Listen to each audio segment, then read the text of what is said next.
আল্লাহু আকবার। এই কোরআনের কত দাম, এই কোরআনের কত দাম। আল্লাহ রাসূলের উপরে কেন এই কোরআনকে নাযিল করা হয়েছে জানো?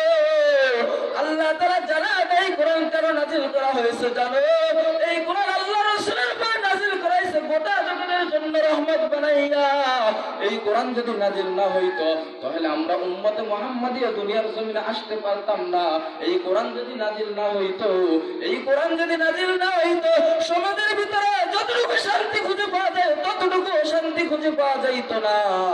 এই কোরআন যদি নাযিল না হইতো তাহলে উম্মতি মুহাম্মাদি আল্লাহ তাআলার এত সুন্দর নিদর্শনগুলো উপভোগ করতে পারতো না। ঠিক কি না? এই কোরআনের কত বরকত, এই কোরআনের কত দাম, এই কোরআনের কত দাম।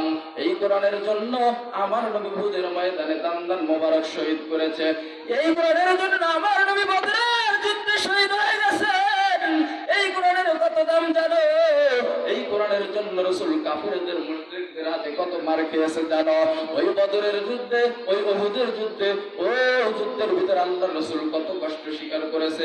আর উহুদের যুদ্ধে আল্লাহ রাসূল সাল্লাল্লাহু আলাইহি ওয়াসাল্লাম যখন কোরআনের দাওয়াত দিয়ে মুসলমানদের সামনে, ঈমানদারদের সামনে যাইত, তখন কাফের বেঈমান বেদিনগুলো রাসূলের ব্যাপারে বিভিন্নভাবে মোকাবেলা করত, রাসূলের সাথে যুদ্ধ জিহাদের ঘোষণা দিত।